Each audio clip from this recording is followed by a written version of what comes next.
बात उस समय की है जब एक लड़की नदी पर नहाने और पानी भरने गई। उसने नहाने के लिए अपने कपड़े उतारे, उनको किनारे पर रखा और नहाने के लिए पानी में चली गई। जब वह नहा रही थी तो एक बंदर आया और उसके कपड़े उठाकर भाग गया। लड़की ने बंदर का पीछा किया और चिल्लाकर बोली, ओ बंदर, रुक जाओ, मेरे कपड़े वापस करो। बंदर बोला, अगर तुम मुझसे शादी करोगी तभी मैं तुम्हारे कपड़े वापस करूंगा। लड़की यह सुनकर हैरान रह गई। वह बोली, ये तुम क्या कह रहे हो? मैं तुमसे शादी कैसे कर सकती हूँ? मैं एक लड़की हूँ और तुम बंदर। बंदर बोला, ठीक है, मत करो शादी मुझसे, मैं भी तुम्हारे कपड़े नहीं दूंगा। लड़की बेचारी यह सुनकर बहुत ही परेशान हुई, लेकिन वह कुछ कर नहीं सकती थी। आखिर थक हार कर वह उस बंदर से शादी करने को तैयार हो गई। शादी करने के बाद वह बंदर उसको अपने घर ले गया। जब बंदर उस लड़की को अपने घर ले जा रहा था तो रास्ते में उस लड़की ने बंदर से पूछा, तुम मुझे खिलाओगे क्या? बंदर बोला, मैं तुम्हारे लिए लोगों के खेतों से चावल चुरा कर लाऊंगा, वही तुमको खिलाऊंगा। इस तरह वह लड़की बंदर के साथ रहने लगी। बंदर उस लड़की के लिए लोगों के खेतों से मक्का और चावल चुरा कर लाता था और वह लड़की उसी को पकाती थी और खाती। वह लड़की उस बंदर के साथ रहती जरूर थी, पर वह हमेशा यही सोचती रहती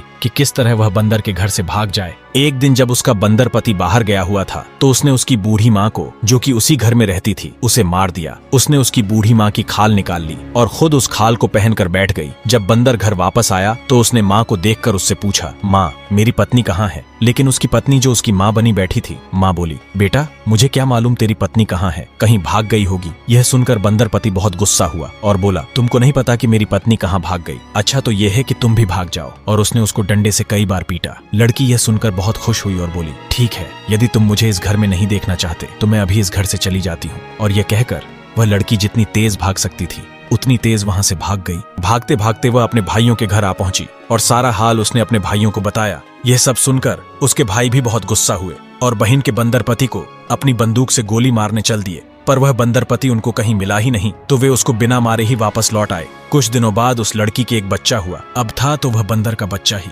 इसलिए वह बंदर जैसा ही था। लड़की के भाइयों को अपनी बहन का यह बंदर बच्चा फूटी आंख नहीं भाता था और वे उसको मारना चाहते थे, मगर लड़की का तो वह अपना बच्चा था, इसलिए वह उनको उसे मारने नहीं देती थी। धीरे धीरे वह बंदर बच्चा बड़ा हो गया। एक दिन उसकी माँ ने कहा, मेरे बेटे, अब तू बड़ा हो गया है, अब तुझे जंगल चले जाना चाहिए और अपने पिता के पास ही रहना चाहिए। यह सुनकर वह बंदर बच्चा जंगल चल दिया। वह जंगल में आराम करता था और पेड़ की टहनियों पर चढ़ता था, परंतु वह कभी बोलता नहीं था। जिस दिन वह बंदर बच्चा जंगल की तरफ चला, उसके जाने के कुछ देर बाद ही उसकी माँ ने जिन मशीन से कपास साफ करनी शुरू की, जब उस मशीन की आवाज बंदर बच्चे के कानों में सुनाई दी तो वह बोला, ओह, मेरी माँ अकेली कपास साफ कर रही है।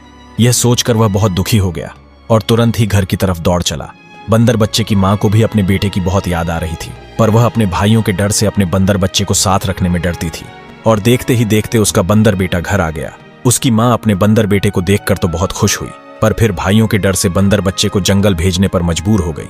अगले दिन उसने फिर बंदर बच्चे को जंगल भेज दिया और उस दिन उसने कपास साफ करने वाली मशीन नहीं चलाई। और बंदर का बच्चा जब मशीन की आवाज सुनने के लिए पेड़ पर चढ़ा तो उसे मशीन की आवाज नहीं सुनाई दी और वह फिर हमेशा के लिए जंगल की तरफ चला गया। और जंगल में बंदर का बच्चा अपने पिता की खोज में इधर उधर भटकता रहा। वह हर बड़े पेड़, हर गुफा और हर झरने के पास जाकर अपने पिता को पुकारता, मगर उसे कहीं भी बंदर पिता का कोई सुराग नहीं मिला। बंदर का बच्चा रोता बिलखता एक बड़े पेड़ के नीचे बैठ गया और जोर जोर से रोने लगा। उसकी चीख पुकार सुनकर जंगल के पत्तों के बीच में सरसराहट हुई, डालियां हिलीं और अचानक एक बूढ़ा बंदर दौड़ता हुआ उसके पास आ पहुंचा।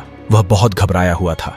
जब उसने उस रोते हुए बंदर बच्चे को देखा तो वह रुक गया और आंखें फाड़कर बोला, तुम कौन हो बच्चा? बंदर बच्चे ने आंसू पोंछते हुए कहा, मैं उस औरत का बेटा हूँ जिससे एक बंदर ने शादी की थी। मैं अपने पिता को ढूंढ रहा हूँ। इतना सुनते ही बूढ़े बंदर की आंखें भर आईं। उसने तुरंत बंदर के बच्चे को अपनी छाती से लगा लिया। बंदर के पिता ने अपने बेटे से कहा, मुझे नहीं पता था कि तुम इस जंगल में आओगे। बंदर का बच्चा खुशी से झूम उठा। वह अपने पिता से लिपट गया और दोनों रोते रोते एक दूसरे को देखते रहे। अब पिता पुत्र दोनों जंगल में साथ रहने लगे। हर रात वे पेड़ों की शाखाओं पर बने अपने घोंसलेनुमा घर में सोते और सुबह होते ही जंगल में खाना बनाने के लिए लकड़ियां इकट्ठी करने निकल जाते।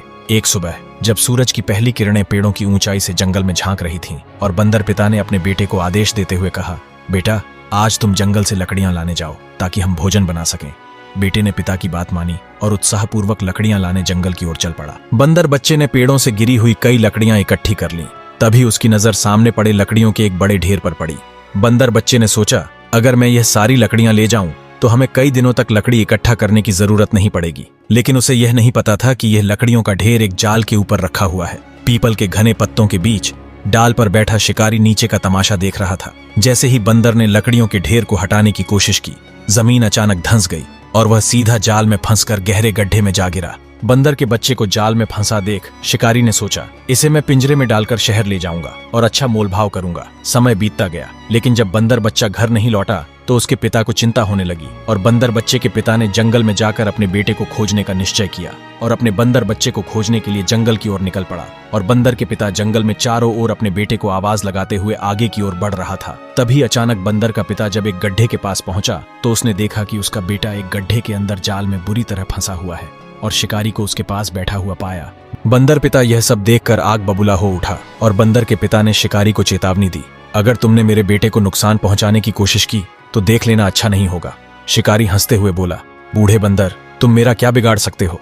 अगर जरा सा भी हिलने डुलने की कोशिश की तो तुम्हें भी पकड़ लूंगा। लेकिन बंदर पिता ने हार नहीं मानी। वे तेजी से शिकारी की ओर झपटा और अपनी पूरी ताकत और फुर्ती से उसके चारों खाने चित्त कर दिए। शिकारी के हाथ से रस्सी और हथियार छूट गए। मौका देखकर बंदर पिता ने रस्सी उठाई और पलक झपकते ही गड्ढे में रस्सी फेंकी और गड्ढे में फंसे अपने बेटे को ऊपर की ओर खींच लिया। शिकारी ने फिर से हमला करने की कोशिश की, लेकिन बंदर पिता ने उसे एक जोरदार घूंसा मारा, जिससे वह बेहोश होकर मुंह के बल जमीन पर गिर पड़ा। बंदर पिता अपने बेटे को बचाकर बहुत खुश हुआ और बंदर पिता ने अपने बेटे को गले से लगाया और कहा, बेटा, आज तुमने एक बड़ी सीख सीखी है। लालच कभी नहीं करना चाहिए, वरना मुसीबत में पड़ सकते हो। बंदर बच्चे ने सिर हिलाते हुए कहा, हाँ पिता, अब मैं कभी भी बिना सोचे समझे कोई भी चीज नहीं उठाऊंगा। दोनों ने जंगल से लकड़ियां इकट्ठी की और अपने घर की ओर निकल पड़े। घर लौटने के बाद बंदर के पिता ने अपने बच्चे से कहा, तुम घर की सफाई कर लो और मैं खाना बना लेता हूँ। बंदर बच्चे का पिता खाना बनाने में माहिर था, तो वह रोज अपने बंदर बेटे के लिए स्वादिष्ट भोजन बनाता। धीरे धीरे दोनों ने मिलकर जंगल में अपना एक सुंदर सा घर बना लिया और वहां शांति से रहने लगे। एक दिन बंदर का बेटा जब एक ऊंचे पेड़ की डाल पर बैठा था, उसे अचानक अपनी माँ की याद आई और वह जोर जोर से रोने लगा। उसे वे दिन याद आए जब वह अपनी माँ की गोद में खेलता था और उसे अपने 4 मामा भी याद आए, जिन्होंने कभी उसे अपनाया नहीं और हमेशा मुझे मारने की फिराक में रहे। बंदर का बेटा सोच में डूब गया कि क्या गांव में मेरी माँ अब भी मेरे बारे में सोचती होगी? क्या अब भी वह अकेली कपास की मशीन चलाती होगी? यह सब सोचते सोचते उसने निर्णय किया कि वह अपनी माँ को देखने जाएगा।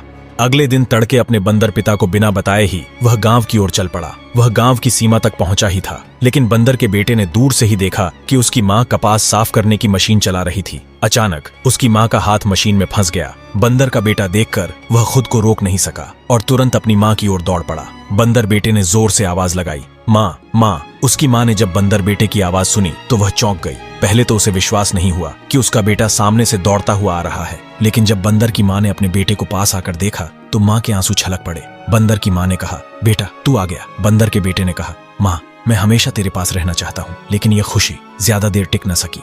गांव वालों ने जब एक औरत के पास बंदर के बेटे को देखा, वो भी माँ माँ पुकारते हुए, उसे देखते ही गांव वालों ने हल्ला मचा दिया और एक आदमी चिल्लाया, अरे, ये वही बंदर का बच्चा है जिसका पिता घर छोड़कर जंगल में चला गया था। इतने में हाथों में बंदूक लिए चारों भाई वहां आ पहुंचे। चारों भाइयों ने बंदर बेटे को देखकर कहा, तू फिर आ गया। बड़े भाई ने कहा, हमने तुझे जंगल में छोड़ दिया था ताकि तू मर जाए, लेकिन तू तो फिर आ गया। बंदर का बेटा चारों भाइयों के हाथों में बंदूकें देखकर भयभीत हो गया और बुरी तरह कांपने लगा। बंदर के बेटे ने चारों भाइयों से कहा, मैं सिर्फ अपनी माँ से मिलने आया हूँ, मैं किसी को नुकसान नहीं पहुंचाऊंगा।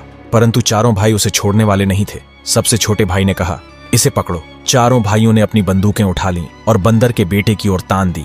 यह देख बंदर का बेटा बुरी तरह घबरा गया और सोचा कि अब उसे यहाँ से भागना ही होगा, और बंदर का बेटा अपनी माँ की ओर अंतिम बार देखते हुए जंगल की ओर भाग गया। चारों भाई भी बिना देर किए बंदूकें संभालते हुए उसके पीछे दौड़ पड़े, लेकिन बंदर का बेटा बिना रुके भागता गया। कभी किसी ऊंचे पेड़ पर चढ़ता तो कभी लंबी छलांग लगाकर एक पेड़ से दूसरे पेड़ की डाल पकड़ लेता, और भागते भागते बंदर का बेटा आखिर अपने पिता के पास जा पहुंचा। इधर चारों भाई जंगल में बंदर के बेटे को जितना खोजते उतना ही रास्ता भटकते गए। दिन बीते, महीने बीते, लेकिन बंदर बेटे का कोई अता पता नहीं मिला। कुछ दिन बाद जब बंदर का बेटा जंगल के एक बड़े बरगद के पेड़ के पास बैठा था, उसने एक सुंदर बंदरिया को देखा।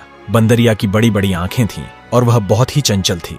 बंदर के बेटे ने कहा, कौन हो तुम? बंदरिया ने कहा, मैं जंगल की रानी हूँ। इतना बोलते ही चारों भाई जो उसे मारना चाहते थे बंदूकें लेकर जंगल में पहुंच गए। बंदर का बेटा और बंदरिया दोनों ने भागने की कोशिश की, लेकिन चारों भाई हाथों में बंदूकें लिए सामने खड़े थे। चारों भाई ने घेर कर कहा, अब नहीं बचेगा। मगर बंदर का बेटा डरा नहीं और बंदरिया ने पेड़ के ऊपर से बेल गिराकर चारों भाइयों को फंसा दिया। बंदर के बेटे ने कहा, मैंने कभी आप लोगों से नफरत नहीं की। यह सुनकर चारों भाइयों ने शर्म से अपना सर झुका लिया और हार कर चारों भाइयों ने माफी मांगी। बंदर का बेटा मुस्कुराते हुए माफ कर दिया। उसके बाद जंगल में बंदर का बेटा और बंदर का पिता साथ में बंदरिया तीनों एक साथ रहने लगे। अब वह सिर्फ बंदर का बेटा नहीं, जंगल का राजा बन चुका था।